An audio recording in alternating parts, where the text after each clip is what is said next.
Ẹ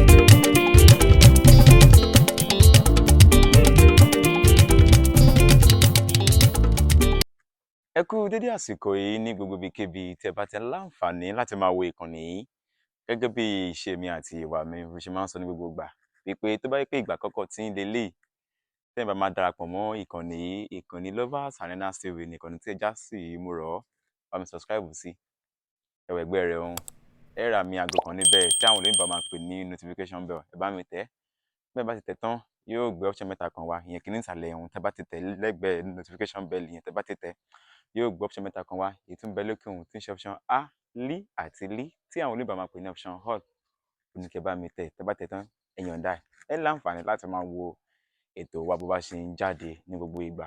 Gbogbo ẹ̀yin tí ẹ fi àtẹ̀jíṣẹ́ yín ránṣẹ́ sórí WhatsApp nọ́mbà mi gbogbo ẹ̀ pátápátá ni mo rí.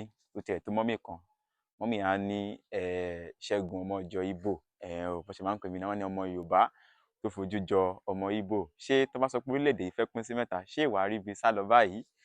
Ànírógun lágbára Ọlọ́run. Àmọ́ mo fẹ́ fi ọ́díò kan síta báyìí mi ò fẹ́ pẹ́ rárá do ọ́díò yìí náà lè máa bá ń bẹ̀.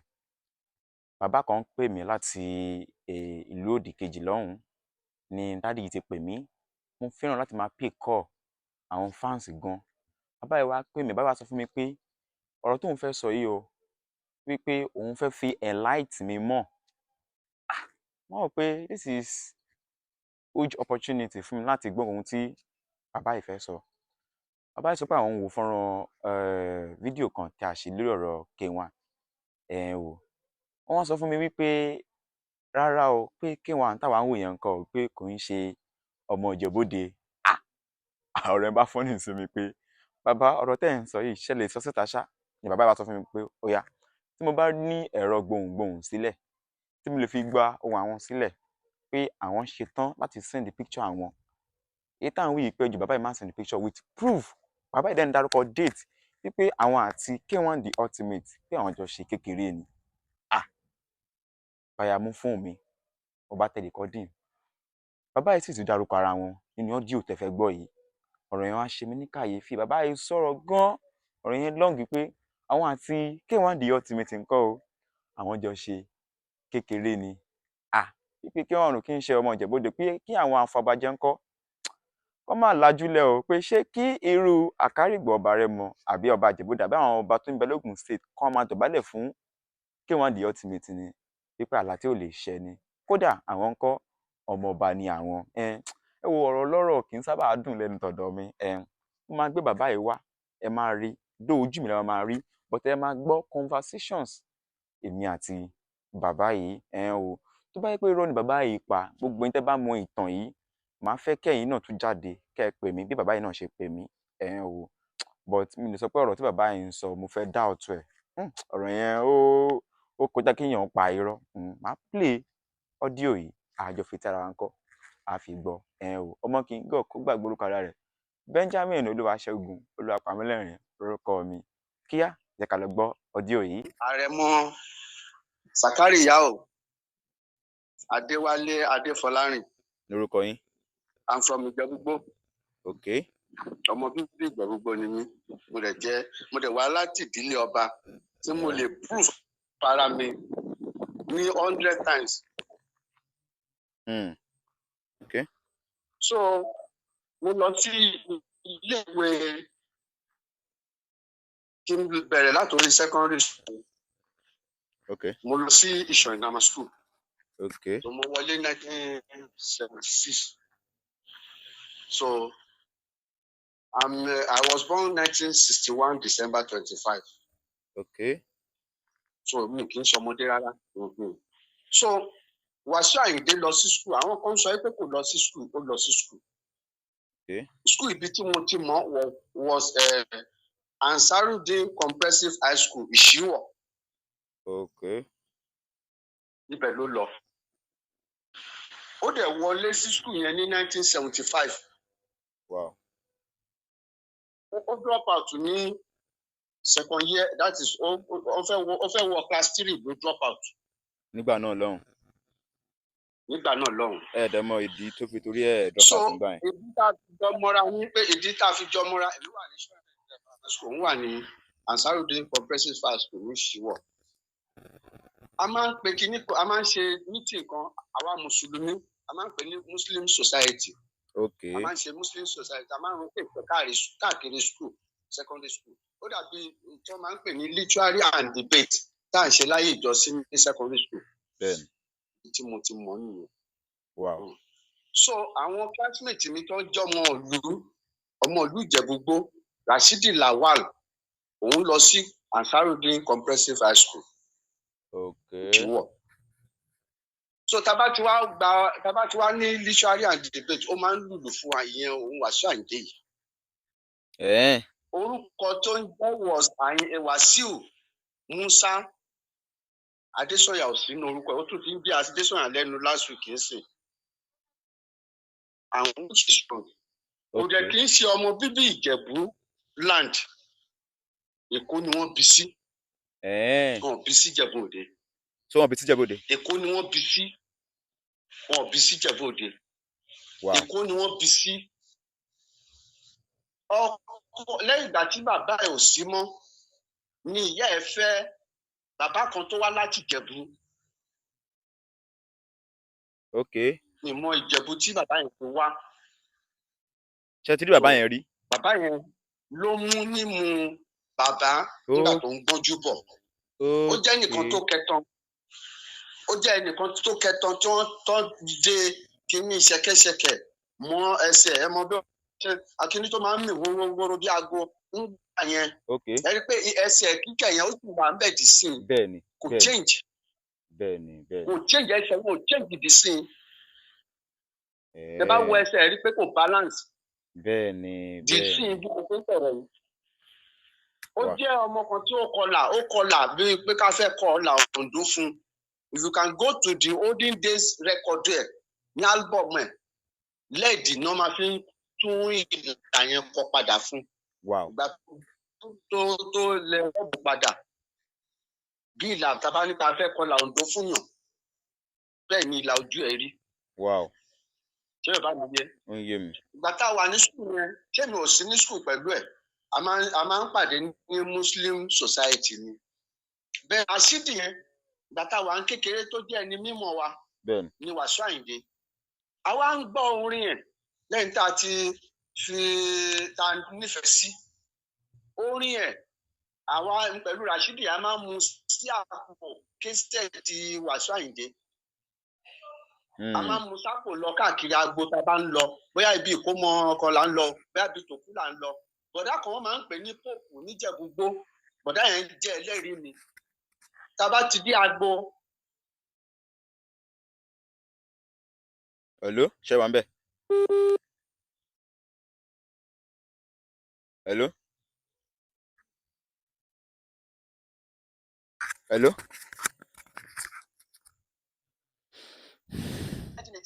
Gbogbo kéésì ẹ̀jẹ̀ kò síbi tó ti kiri ẹ̀ mọ́ Ìjẹ̀bú Òde àbí Ìjẹ̀bú. It's not from Ìjẹ̀bú. Tá a wà ní school yẹn. It's not from Ìjẹ̀bú. Nígbà tá a wà ní school yẹn, gẹ́ẹ̀ kan wà, bàbá ẹ̀ ló ní hostel ibi tó ń gbé ní Ìṣíwọ̀. Wọ́n pe gẹ́ẹ̀ yẹn ní Ṣakiratu Bello. Because bàbá yẹn ni wọ́n pè ní Bello. Òun ló ní hostel ibi tí school yẹn ń lò àṣẹ hostel àwọn ọmọ iléèwé. Because wọn ò ní hostel.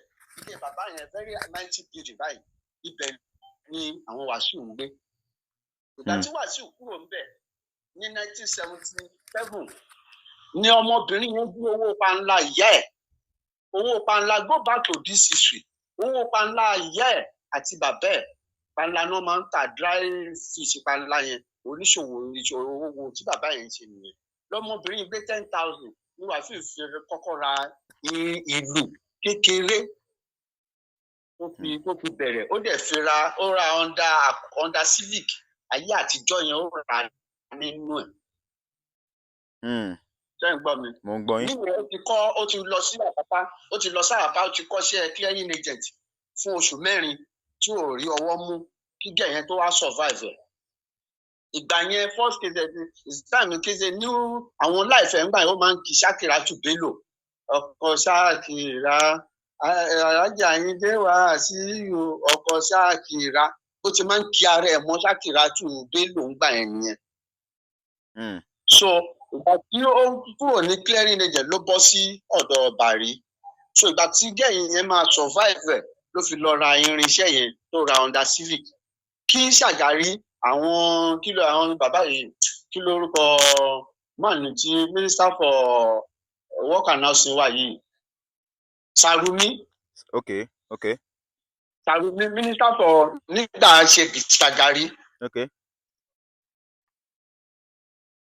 Sarumi náà ni nígbà minister Ṣàgárí àwọn náà gbé dánfó fún tó kọ Wàsíù Àyìndé dánfó onílẹ̀kùn 4 pé dánfó kan wà láyé àtijọ́ tó jẹ́lẹ̀kùn 4 ni wọ́n gbé fún nígbà yẹn. Mo rí ìgbà yẹn ó gbé ní Àgàràwú off Ìdúmàgbò side. Gbogbo ibi tó ti ṣe kékeré pẹ̀lú àwọn senior mi tó ń ta because clearing agent lèmi láàpá àwọn senior mi yẹn náà ìjọ ṣe kékeré Kamaru Elémùrẹ̀ pẹ̀lú Nayo wọ́n máa ń pe bọ́bọ́ yẹn ní Nayo Kabiru lórúkọ yẹn bẹ̀tálí àṣẹ Nayo la máa ń pè béèyàn bá súnmọ́ Wàsíù Àyìndé tó bá lọ dárúkọ Nayo lójú ẹ̀ á mọ̀ pé tó mọ kékeré òun ló dárúkọ Nayo yẹn wípé ṣó mọ Nayo Kabiru ọmọ Òkòjú ọmọ Ẹ̀jìnà níkòròdú àwọn tó ń jọ ṣe kékeré nìyẹn Ṣòkòtò mọ́ Ìjẹ̀bú. Bàsíà Bọ́lájí Bàsíà ló mú wá sí Ìjẹ̀bú Òde tó fi ń kílèmù gbogbo ohun tó ń kílèmù yẹn nígbà tí wọ́n sọ pé kó lọ kó padà sílùú ẹ̀ tí Tinubu ní pé kó padà sílùú ẹ̀ kó lọ ṣe òṣèlú kò ń ṣèkó ló ti fẹ́ jáde fẹ́ràn fún sínétọ̀ ní Bọ́lájí Bàsíà tó mú wá sí Ìjẹ̀bú Òde. Nígbà náà lọ́hùn. Ló ṣẹ̀ṣẹ̀ wá ń kí ara ẹ̀ mọ́ Fìdípọ̀tẹ̀. Ó ti yé ń sìn. Ó ti yé mi. Islam belongs to Ìjẹ̀bú Òde at all. Ó kàwé ní Ìjẹ̀bú that is Ìṣíwọ̀ Ìjẹ̀bú Ìṣíwọ̀ ló ti kàwé. Ibi téèyàn sí Ọlọ́run wà bẹ́ẹ̀. Then ó kọ́ṣẹ́ clearing agent fún oṣù 3 sí 4. Then ó padà tó lọ ṣe pákà fún Bàrí. Ẹni tó jẹ́ kó mọ Tinubu ìgbà tí Tinubu tí Barrister ń rí pé sickness òun yìí ó tún fẹ́ máa wọra ta ni ó lè máa ṣe bí tòun tó lè máa kí ní Tinubu because Bàrí láìkí ẹ̀ gan ju ojú ara ẹ̀ lọ ní Bàrí fi lọ fà sọ́wọ́ Tinubu tó wá ń ṣe bẹ́ẹ̀ ni pé ń ṣe òun mọ kékeré Tinubu lénìí Tinubu ara ẹ̀ kò kí ń ṣe ọmọ Tinubu o Tinubu fún ara ẹ̀ fọmi Rágbìjí nìkan Sànyà àbí nǹkan ní orúkọ bàbá tìyẹn kọmíṣánná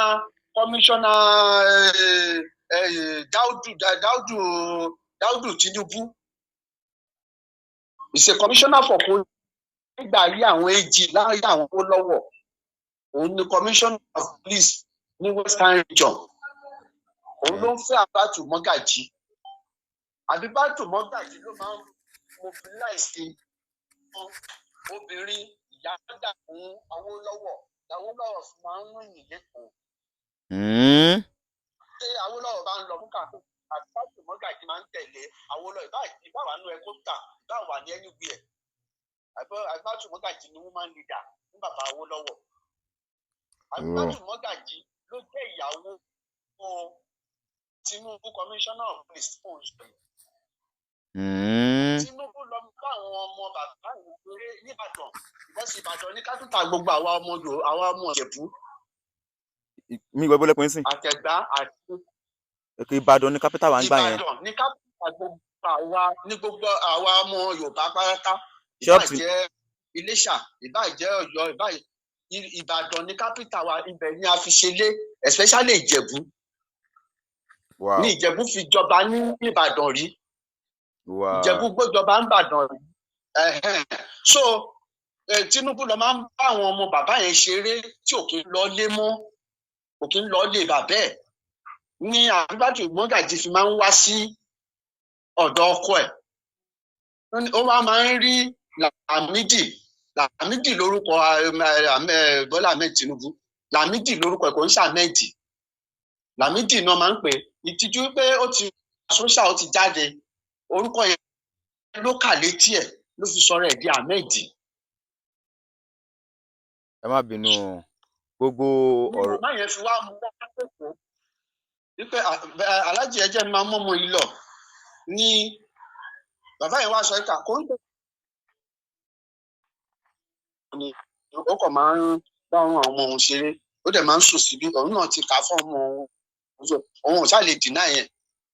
Ní alájà fi lọ tọrọ ẹ̀ lọ́dọ̀ àwọn fámìlì ẹ̀ ló fi mú wá sékòó ló fi dọmọ Àbíbátù Mọ́gàjí. So history yẹn náà ló ń gbà lórí Wàsíù Àyìndé. So púpọ̀ náà àwọn tó ń dó lórí wa tó máa ń jẹ́yàn, Ọlọ́run má jà bímọ àlè, àwọn ọmọ àlè ló máa ń pọ̀ jù, ló máa ń jó lórí, nítorí pé bí bàbá ló kọ̀ wọ́n ni o, bí ìyá ló kọ̀ wọ́n ni, at the end of the day ògo wọn máa ń yọ. Ó ti yé sí. Kábíyèsí Ọlọ́run. So púpọ̀ nínú àwọn history wọn ni mo lè sọ lórí TV, mo lè sọ gbangba, kò sí nǹkan tí anybody lè fẹ́ nìkan ṣe.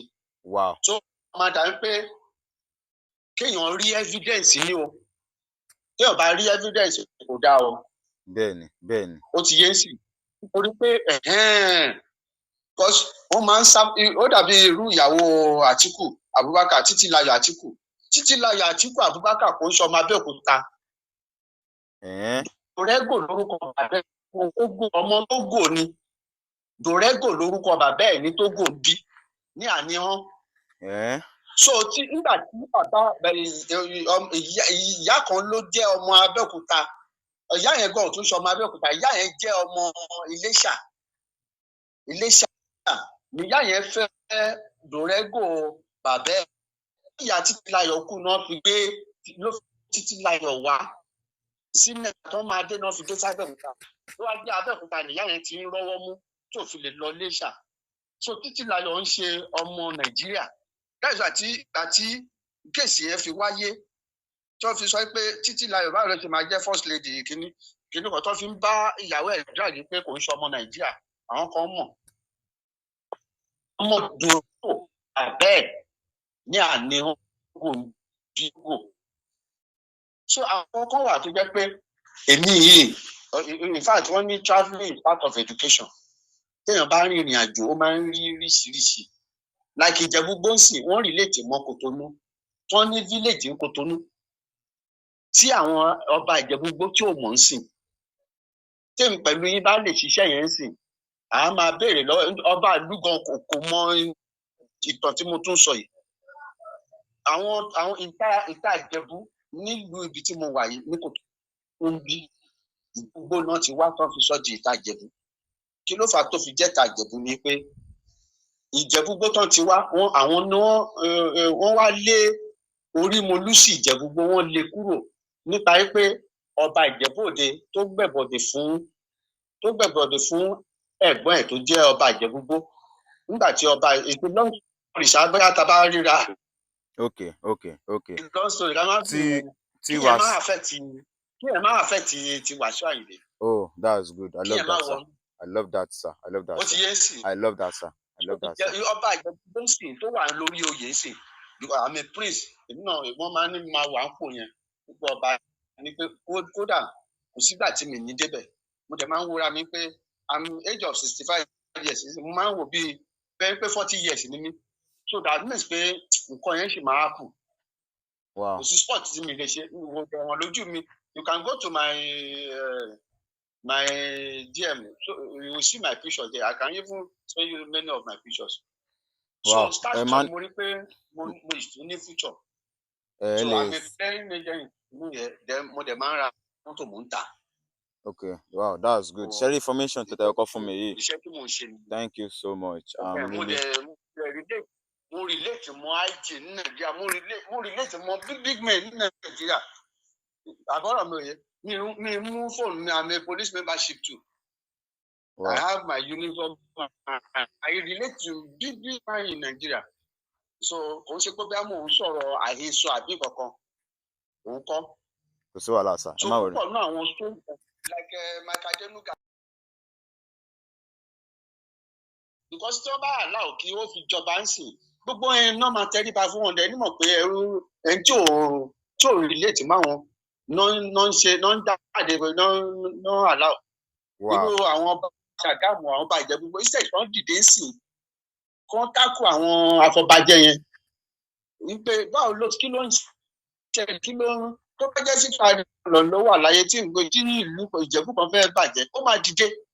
Ẹ wo báwọn ọba wa níjẹ̀bú ń ṣe ẹ wo tó ń ṣe relax tí wọ́n dá sí. Ókè tí mistakenly tí wọ́n bá fi lè fi Wàsíù Àyìndé ìjọba ìbẹ̀ ń sìn ṣé Orímolúsì ò ní tẹríba fún? Àbí Àkàlìgbò rẹ̀ mo ní tẹríba fún? So ó máa affect gbogbo àwọn lọ́ba yẹn nítorí pé ìgbà tó ń ṣẹlẹ̀ tó ń di rògbòdìyàn ẹ̀ dá sí ẹni kò kàn yín. Nígbà tó bá débẹ̀ tó ń pe meeting sí ṣe tí gbogbo yín tó ń pe meeting lọ́ba Ògùn state tóun náà yọjú ṣé ẹ̀ tẹríba fún? Because Àwùjalẹ̀ Ìjẹ̀bú náà kò ń ṣe Ìjẹ̀bú gbogbo kò ń ṣe Ìjẹ̀bú. Gbogbo Ìjẹ̀bú pátápátá lápapọ̀.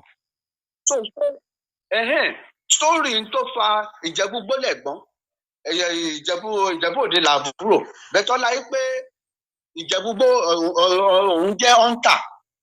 That's why ẹ lè gbọ́ pé story kan mo tó fẹ́ sọ fún yín sí adé ìlú Ìjẹ̀bú gbó wọn ọ̀gbá nílé Ifẹ̀ o inú erin ni o. Inú bọ́lẹ̀ pé? Inú erin.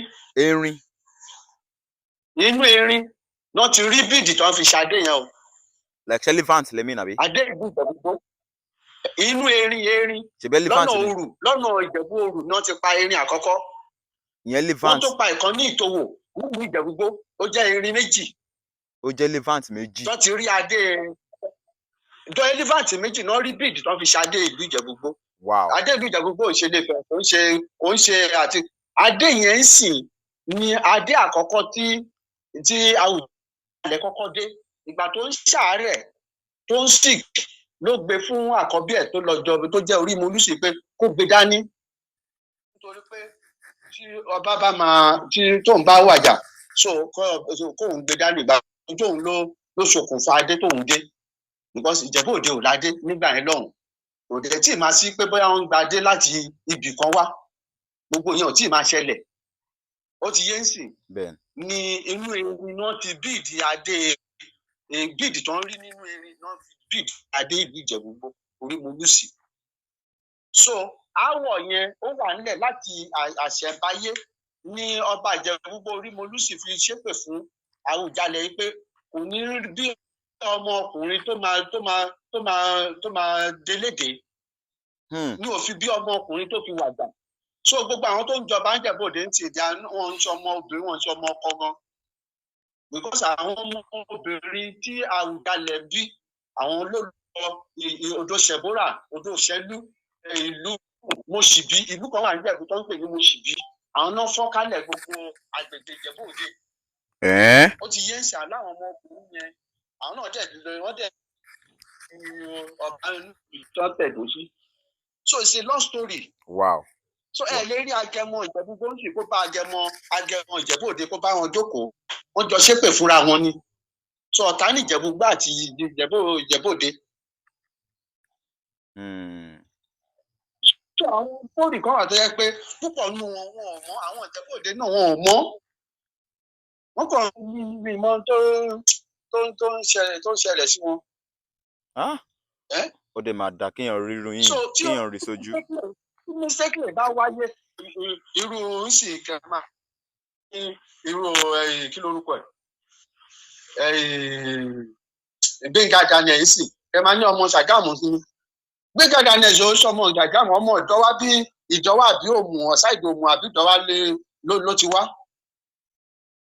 ìgbà tẹ́lẹ̀ṣọ̀ yẹn dé ló sáré lọ ń kílèmù Ṣàgámù ló sáré lọ ralẹ̀ tán ní tí eléyìí bí Dàpọ̀ Abíọ́dún lòun fẹ́ wó ń sì lẹ́gbẹ̀ẹ́ títì ló fi lọ sáré rà ló fi lọ ń kílèmù bàbá kan pé bàbá òun ni Daniel ní Ṣàgámù àwọn sítórì kan wà tó yẹ pé ó yẹ kéèyàn máa wake up kó máa get àgbáṣìkò mórí ilẹ̀.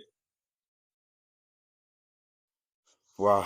Ó ti yé sí. Thank you so much, sir. Thank you so much. àwọn nǹkan wọ̀nyẹn kò tiẹ̀ Èkó ló dàgbà ṣe kú náà dẹ̀bi sí. Wow. Ó ti yé sí. This is brain. Because tí àwọn obìnrin tó bá ti lajú sékòó sí ni oríṣiríṣi ọkùnrin ló máa gbé wọn ló máa sọ wọ́n lẹ̀ ló máa gbé wọn tó máa sọ wọ́n lẹ̀. Mo kàn fọ̀rọ̀ yẹn pamọ́ síbẹ̀ yẹn ni o. Ó yé mi. Ìyẹn náà ló affect Ìyá Paso. So iṣu ó ti yé sí. Ó yé mi dáadáa. Ní àmì nǹkan gbọ́dọ̀ máa bẹ́ gbogbo ìlú jù.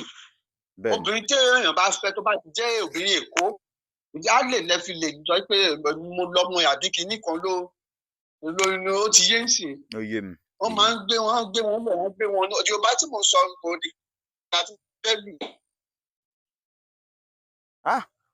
Adẹ́dùn. Bẹ́ẹ̀ lóun ní arábìnrin lẹ́kọ̀ọ́ sí à ń fi friend ẹ̀ à ń tí kinní kan ó wá lọ lóyún fún wa kinní ẹ mọ gbogbo àwọn òórùn wọn yẹn. Adẹ́dùn mọ́ mi nù tó bá lè rí. Àwọn ọmọ yẹn á wá dàgbà tán wọ́n máa kílèmù ibi ìlú tí ò kì í ṣèlú wọn. Inú máa dẹ̀ dùn tó bá lè rí wọ́n máa dàgbò gan-an.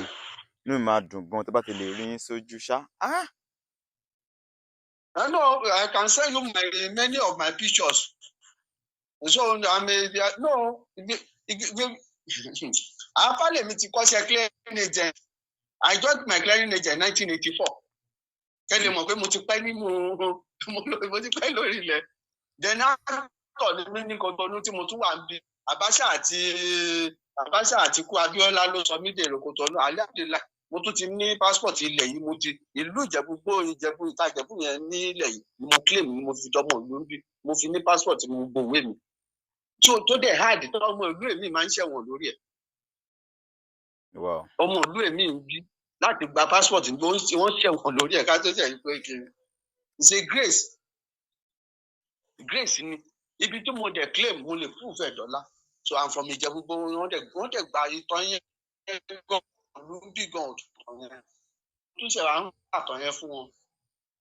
Àwọn Ẹ̀gbá ló yá Dahomey ìgbà yẹn wọn jẹ́ Republic of Benin Dahomey ni wọ́n jẹ́ ńgbà yẹn náà yára wọn lò wípé káwọn lọ ja ogun níjẹ̀búgbó náà fi lé ọba Ìjẹ̀búgbó dànù ọba àkọ́kọ́ Orímọ̀sà àkọ́kọ́ ìgbà tó tẹ̀lé ó lọ Ilé-Ifẹ̀ ìgbà tó jẹ́bẹ̀ ni bàbá ẹ̀ ti wá ni wọ́n ní ọ̀fíìsì wá dá ló wá pe onífà yìí pé ókè tó bá jẹ́ bẹ́ẹ̀ kí onífà kó sọ ọ̀nà àbáyọ náà ni pé ṣé o lè fi ìyàwó ẹ̀ àti àkọ́bí ẹ̀ àti erin lóòyè ṣé o lè fi rúbọ ló fi padà sórí oyè ló fi di Orímọlúsì again.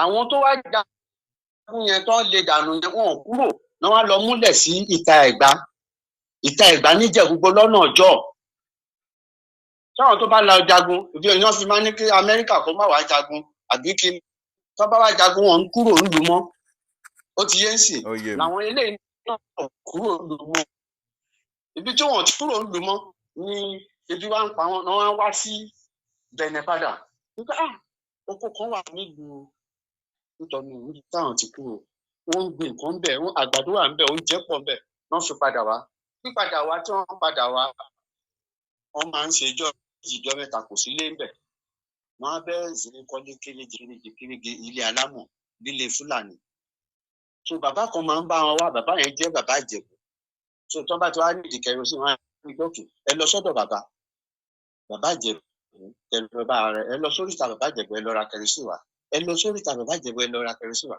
ní ìlú yẹn ní Kòtónú bí ló fi di Ìta Ìjẹ̀bú bàbá Ìjẹ̀bú ló ṣe Ìjẹ̀bú náà ti wá So this story pé tí mo sọ story yẹn fún àgbàlagbà bẹ̀ wọ́n lọ́mọ ìlú ni mí. So ṣé Wàsíù lè pa ìtàn tèmi pa yìí because tí n bá fẹ́ claim ọba ń bí ní sìn mo lè claim ẹ̀ because mo mọ̀ tán ìlú bí tán ti kúrò. Ok tí Wàsíù náà sọ bí ibi tó ti ṣẹlẹ̀ ìtàn yẹn lásán tí mo dẹ̀ wá láti Ìjẹ̀bú-Igbó ló ti tọ́ tí mo tún jẹ́ ọmọ ọba ń bẹ̀ so that mean pé ọba yẹn spirit ọba yẹn ń tẹ̀lé mi nìyẹn àbí ẹ̀kọ́. bẹ́ẹ̀ni.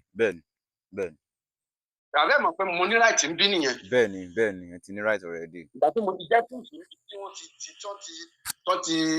wọ́n ti heritage bí tọ́ ti heritage wa àbí bá wọ́n ṣe lọ́wọ́ yẹn. bẹ́ẹ̀ni. ibi tí wọ́n ti wá tí mo lè sọ orísun wọn so that means wọ́n mọ̀ lè mi náà dẹ̀. bẹ́ẹ̀ni. By government, I get my national ID card, my passport, everything. So ǹjẹ́ ti Wasiu Ayinde jọ bẹ́ẹ̀? Ìyá Síkírù Adétọ̀nà yìí dẹ̀ ni ọmọ Ìjẹ̀bú-Igbó ni. Ìyá Síkírù Adétọ̀nà is from Ìjẹ̀bú-Igbó. Okay. But ẹni sùúrù o. Is from Ìjẹ̀bú-Igbó. Ìyá Síkírù Adétọ̀nà is from Ìjẹ̀bú-Igbó, àbí? House mi ní ìyá upset.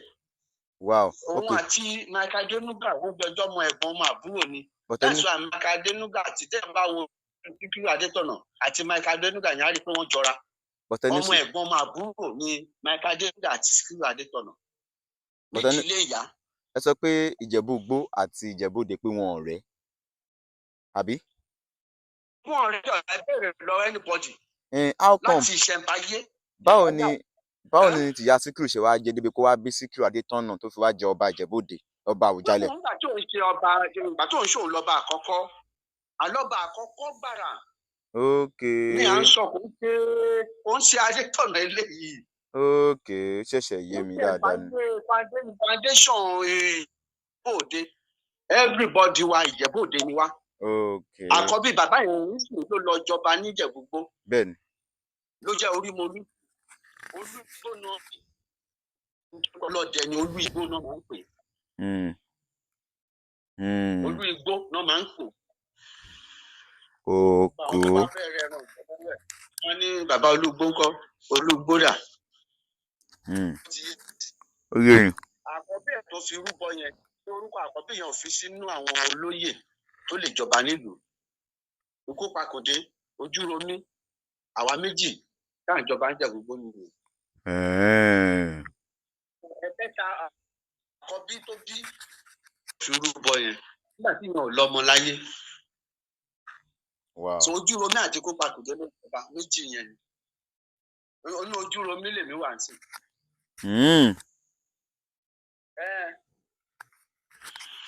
Wow, this is awesome. Inú Ojúromí oúnjẹ bá wo Facebook mi Àrẹ̀mọ Zákàrí Adéwálé.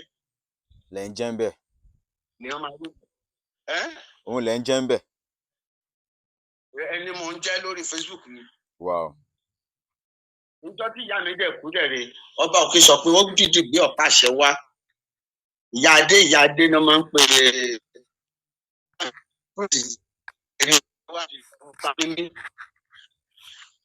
Kábà wà ń dúró ń bẹ̀ nígbà tí wọ́n ń ṣe ìyá mi. Deputy Governor Ogun State Ṣẹ̀fí Ìkáká ìyá mi ni. Ìyẹn Ṣẹ̀fí Ìkáká mo tún sọ o. Bẹ́ẹ̀ni, ó yé mi. Àbúrò ìyá ló jẹ́ sí mi. Wow. The long story. Ẹ ṣé gan ni Sàdádì. The long story. Àgbà ò ní tán lórí ilẹ̀ o. I will send you àmì. Ẹ ṣeun gan. Màá save nọ́mbà yín. Màá save nọ́mbà. Àbíkẹ́ tẹ bá rí program bá mo lè sọ díẹ̀ níwọ̀nba nípa ẹ̀. It's not from Ìjẹ̀bú-Òde. Okay, Daddy. So wọ́n fẹ́ ra ni gbogbo wa ní news kan lórí ẹ̀ ń sìn lẹ́yìn ìsìn mo tún ti rí Wàsíù Adésànyà. Bẹ́ẹ̀ni. Táàdì ẹ̀ bá gbọ́. Bẹ́ẹ̀ni. Ìbò Adésànyà yẹn ti wá. In fact ṣẹlẹ̀ tẹ fún mi yìí thank you so much. In fact ẹ̀yin bàbá tẹ mọ kúlẹ̀kúlẹ̀ gangan lélẹ̀ tẹ mọ kúlẹ̀kúlẹ̀ ọ̀rọ̀ tó ń fa gangan Jẹ̀bú lélẹ̀. Thank you so much. I'm grateful, sir. Wọ́n máa ṣe àwọn lọ́balọ́ba Ìjẹ̀bú lànà wọ́n máa ṣe mistake tí wọ́n bá tètè dá sí o. Wọ́n bá jẹ́ kí Tinubu ò fẹ́ dá sí wọ́n mọ̀ Tinubu ò ní dá sí ṣùgbọ́n nǹkan kan tó Tinubu ń wò ni pé ó fẹ́ dá sí ṣùgbọ́n ń wò ó pé election tó ń bọ̀ ní 2027 ta ló fẹ́ kọrin fóun nígbà tó ń bá fi jọba ń sìn ta ló fẹ́ kọrin fóun láti gbé òun débẹ̀ so ìyẹn affect bàbá yẹn. Ó affect ẹ̀ tìtorí ẹ̀ ló ṣe ẹ̀pẹ̀ out pẹ̀lú ọ̀rọ̀ plane tó lọ dìmú yẹn wọ́n bá sọ sẹ́wọ̀n ètò òun wò ó pé at least campaign ló ń bọ̀ yìí ta ló fẹ́ kọrin fáwọn. Ìbáṣẹ̀wọ̀n fi plane yẹn o ìbáṣẹ̀wọ̀n ẹ o Nàìjíríà lófin o wọ́n kàn jẹ́ pé wọ́n kàn fi àwọn condition kan fi release ẹ̀ ní condition ni ìjọba ń ṣe ọ̀nà ẹ̀ pé kó tètè lọ apologize lórí TV kó bẹ gbogbo jù ó Nàìjíríà ìtòlẹ̀ ni o. So ìgbà tí yẹn ti kú ni àwọn àṣìṣe yẹn dẹ́nu ti kọ̀ kárí ẹ̀ pẹ̀lú àwọn obìnrin mọ̀ tí wọ́n máa ráìjọ kò ń ṣe gbogbo obìnrin lèèyàn lè ráìjì. Bẹ́ẹ̀ni. Gbogbo obìnrin lèèyàn lè ráìjì. Bẹ́ẹ̀ni. Àwọn ti wà lórí ẹ̀ wọ́n dẹ̀ fà á níbẹ̀ ṣùgbọ́n lọ sí ìṣà tí ò yẹ kó fojú rí wọ́n máa lọ sí fún un. Ọ̀rọ̀ ń pẹ̀lú adétọ̀ náà sí wọ́n ti jọ ní misunderstanding bàbá yẹn tó kú àwọn ọmọ yẹn misunderstanding wọn ni pé wọ́n lọ ń ṣe kábíyèsí fún òun ló organize the lady yẹn tó ṣe fún pé olórí ọmọọba wọ́n ṣe kábíyèsí fún bẹ́ẹ̀. Bẹ́ẹ̀ni. Ní adétọ̀nà fi sọ pé báwo ni ṣé káyọ̀ ọba ti pé méjì ní Ìjẹ̀bú Òde nàbí báwo ni.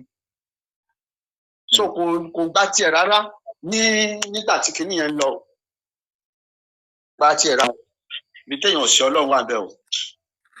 Wọ́n ní bàbá yẹn tó bá ń ṣe sickness yẹn tí kinní yẹn tí Ọlọ́run fún lẹ́mìí gígùn ni wọ́n ti jọ ní kanta o.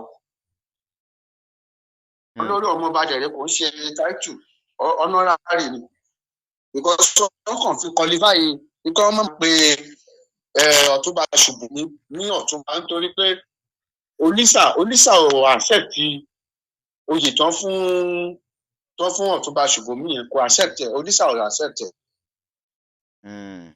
So inú Olísà ò dùn àárín Adétọ̀nà àti Olísà àárín wọn ò dùn àárín wọn ò tò títí tí Àwùjalẹ̀ fi kú ló fi wá wọ̀n pé lòun lè fún tó máa cover Ọ̀túnba tóun fún yẹn ló fi sọ́ di olórí ọmọọba. Okay, that's good. So that wọ́n á lè máa pè ní olórí ọmọọba òun ṣe táìtù náà. Bẹ́ẹ̀ni. Wọ́n yẹ anybody náà lè pè lórí ọmọọba náà. Bẹ́ẹ̀ni. Wow.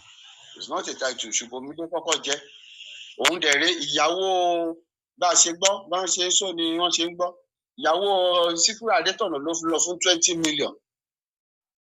Tó fi lọ jẹ oyè yẹn Bọ́lájí Bàsíà ló dẹ̀ tí débẹ̀ yẹn ló fún ní Ghana yẹn. So ó mọ̀ọ́mọ̀ sọ̀rọ̀ yìí pé àwọn aláàfà wọ́n á gẹnu sí ọ̀dọ̀ òun wọn lọ sílé bàbá òun. Ilé bàbá òun ní fìdí pọ́tẹ̀ wọ́n á ganu sí. Ibo lè bàbá òde. Ó mọ̀ọ́mọ̀ stay lo kinní yẹn. Ó ti yé sí. Ó yé mi. Ó mọ̀ọ́mọ̀ lo system yẹn Wàsíù lágbárí gan-an. Ẹni tó ń fọ̀mù orin tó ń dùn. Ó wà intelligent. Ẹni tó ń fọ̀mù tó ń dùn. Intelligent person ló ń kọrin. Ẹni tó wà intelligent ló ń kọrin. Ẹni tó bá kọrin tí ó fi kí ara ẹ̀ gbọ́ tí ò dùn á padà náà àmọ́ yẹ àwọn tó kọrin tí ò dùn Abíọ́lá kọrin kò dùn ṣé kò kó ṣó continue ni Moshood Abíọ́lá ó kọrin rí náà. Wow. Go back to the history. Go back to the history. Láyé àtijọ́ àwọn tó try orin tí wọ́n rọ́wọ́ wọn padà ní. So Wasiu Ayinde wà intelligent. ó mọ̀ lo wọ́n wá ganu sílé òun wọ́n sì lọ ganu sílé bàbá òun ṣé wọ́n pa màálù ilé bàbá wèrè ibo ilé bàbá wèrè lágbára o. ẹ ṣeun gan dáàdi ẹ ṣeun gan. ọlọ́run á bá wa yanjú ẹ̀ nítorí pé Ìjẹ̀bú Òde nìkan kọ́ ni kinní yẹn máa affect o. Ìjẹ̀bú Òde ni mo fi sórí status mi kan lé ní sórí platform lórí Facebook mi tí máa nǹkan mo post wípé àti tí náà mo post ẹ̀ pa bẹ́ẹ̀ pé mo post àbí mo send ẹ̀ sẹ́gbọ̀n mi kan ṣá nǹkan máa gbọ́ òótọ́ òdodo rẹ̀ ni bàbá yẹn sọ ìyẹn bàbá tẹjọ sọ̀rọ̀ lẹ́yìn bẹ́ẹ̀ni ó máa fà á lẹ̀ ogun ló máa fà á lẹ̀ ń Jẹ̀bú tó bá fagídí fún ogun ló máa fà á lẹ̀ àwọn bọ́ọ̀sì kan ti fẹ́ lọ sunlé ẹ̀ kájẹ̀ ni pé wọ́n sunlé ẹ̀ ìjọba á fún lówó padà. bẹ́ẹ̀ni. tó yẹ kọ́ ìjọba máa fún lówó padà aráàlú ló máa tún fara gbá ó lè jẹ́ nínú allocation Ìjẹ̀bú Òde ló máa fara gbá tó bí ó yẹ kéèyàn káwọn kan lè wọ́n àwọn pípọ̀ ẹ̀kọ́ má lọ síbẹ̀ allocation Ìjẹ̀bú Òde máa gbà ó. ẹ ṣe gan dáadé ọba lè dúró lẹ̀. ẹ ṣe gan so much dáadé. Olúwa ló ṣe. ẹ ṣe gan. Olúwa ló ṣe o. mo dúpẹ́ o. ẹ bá mi kí màdàmá àtàwọn. so WhatsApp number tó nìyẹn. okay sir. màá tàbí tí n bá wá sí Nàìjíríà Nàìjíríà nọ́mbà mi màá tàbí ẹ máa fi ránṣẹ́. okay tó bá ti wá sí Nàìjíríà kí n gbọ́ sà ẹ kí n gbọ́. okay. all right ẹ ṣe gan dáadé ó dàárọ̀ sà. masala. yes. bí irọ́ ni bí òótọ́ ni ẹ ṣàgbọ́n tí arákùnrin yìí ohun tí wọ́n wí bí kí wọ́n ṣe rìn gàgà dé ọ̀dọ̀ dádì mi Tinubu torí pé gbogbo wọn ni máa ń pè ní dádì mi bí wọ́n ṣe rìn débẹ̀ tó fi di pé wọ́n gbalẹ̀ wọ́n gba ìlú kan tó yẹ pé irọ́ ni ọ̀rọ̀ tí dádì mi yìí sọ yìí dádì yìí kì í ṣàrẹ̀ dó ọmọ Nàìjíríà náà ni wọ́n ọmọ Ògùn state kódà ọmọ bíbí Ìjẹ̀bú náà làwọn náà ọmọ ọba sì ni wọ́n pẹ́ lò tó bá pé irọ́ ni wọ́n pa máa fẹ́ kí àwọn tọ́rọ̀ ètò ìṣojú ẹ̀ káwọn náà pè bí dádì yìí ṣe pè tá bá fẹ́ kí n gbé ń síta màá gbé ń síta báwọn náà ṣe sọ yìí torí pé ọ̀rọ̀ yẹn fẹ́ rò mí lójú kì í dùn kó pọ̀ kó pẹ́ ju báyìí náà lọ tó bá pẹ́ ìgbà àkọ́kọ́ yín rèé lẹ́ẹ̀kan sí tẹ́ ẹ máa darapọ̀ mọ́ ìkànnì yìí ìkànnì Lovers Arena CV ìkànnì tó já sí ẹ subscribe sí ẹ like fídíò yìí ẹ fi ránṣẹ́ káàkiri bóyá tí àwọn afọbajẹ bá tún gbọ́ eléyìí bí wọ́n tún mú lò ó lè jẹ́ information tó máa wúlò fún wọn ní eléyìí Benjamin Olúwaṣẹ́gun Olúwapamílẹ́yìn ṣì ní orúkọ mi àdẹ̀kù ti pọ̀pọ̀ ṣẹ̀ṣẹ̀ ọdún tó ń bọ̀ lágbára Ọlọ́run àràrà re àti ara ire àfiṣọdún lágbára Ọlọ́run orúkọ Ọlọ́run alààyè ẹnì kankan ní wa kò níyàn kú títí dìgbà míì láti máa pàdé ire lójú owó rí ìrẹ́kọ́ la ó máa rí ó dìgbà kan náà ẹ ṣeun.